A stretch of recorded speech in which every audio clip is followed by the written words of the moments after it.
merasa benar. Mungkin ada imam masjid yang merasa benar bacaannya, tapi ternyata salah gitu. Iya, ini Hukumnya kesalahan orang membaca Al-Quran itu ada tingkatannya. Iya. Jadi ada salah itu tidak sampai lahan, yang kalau dalam bahasa tajwidnya itu lahan yang tidak sampai merubah pada makna. Iya. Jadi tidak yukhillu bil makna, tidak merusak makna.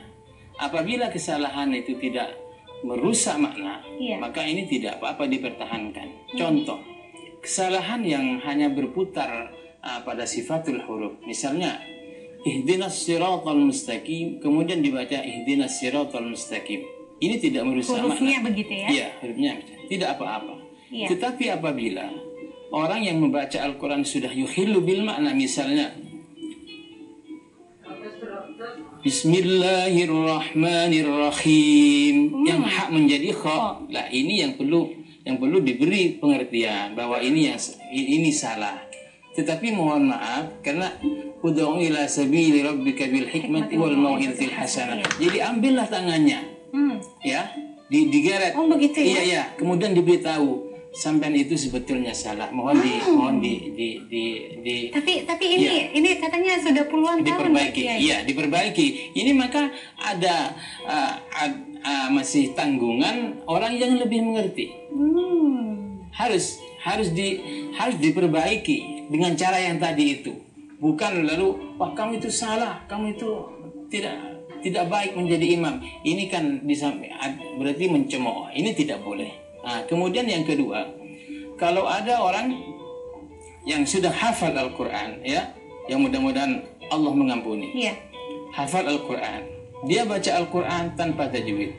Tetap kalau di dalam ilmu tajwid, man lam yujawwidil Al-Quran fahuwa asim.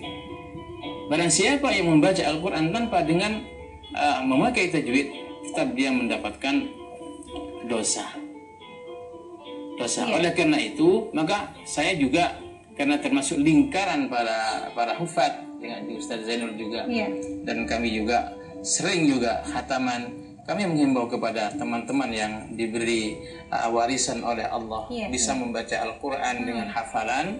Ini juga di samping memperlancar bacaan Al-Quran, juga tolong tajwid juga bisa diperhatikan. Artinya jangan sampai terlalu ifrat. Yang kedua tadi Pak Didi menanyakan bahwa orang yang belajar tapi tidak mau membaca Al-Quran begitu. Belajar tetapi tidak mau membaca Al-Quran begitu. Tidak mau membaca Al-Quran. Tadi sudah dijelaskan oleh Ustaz Zainul. Orang itu kalau sudah belajar tahu tapi tidak membaca Al-Quran, ini sebetulnya setidaknya dalam satu hari satu malam mereka sudah membaca Al-Quran kurang lebih, ini paling sedikit itu 17 kali, yaitu dengan surat Al-Fatihah. Walaqad atainaka sab'an minal mathani wal Qur'anil azim. Al-mathani itu artinya ayat yang diulang-ulang. Kenapa surat Al-Fatihah dikatakan Al-mathani? Karena diulang-ulang. Diulang-ulang kenapa? Walaupun orang itu walaupun tidak membaca keseluruhannya, tapi mereka sudah mendapat poin dari Allah karena sudah membaca Fatihah itu. Setidaknya itu satu hari satu malam 17 kali. Syukur-syukur kalau bisa menambah dengan Al-Kafirun, dengan Al-Ikhlas. Saya kira demikian. Pak Ustadz Zainul, bagaimana hukumnya orang yang membaca Al-Quran? Mungkin ada seseorang yang hafal surat Al-Kafirun begitu, terus tiba-tiba lupa, disengaja dan tidak disengaja, mungkin seperti itu. Bagaimana hukumnya? Kita mengacu pada sebuah hadis yang mengatakan bahwa la yakul ahadukum nasitu ayatan kadaita wa kadaita, bal yakul huwa unsiya. Jadi kalau orang itu lupa terhadap bacaan hafalannya, jangan mengatakan saya ini lupa. Berangkat dari kata-kata ini itu sudah mempunyai konotasi bahwa dia itu melupakan. Begitu ya. Harusnya seperti apa? Harusnya saya dilupakan. Berarti dilupakan begitu ya? Karena mungkin kita banyak dosa, kita banyak kesalahan Nah, sehingga kita itu tidak konsentrasi terhadap hafalan. Nah, kalau kita itu sengaja melupakan dosa.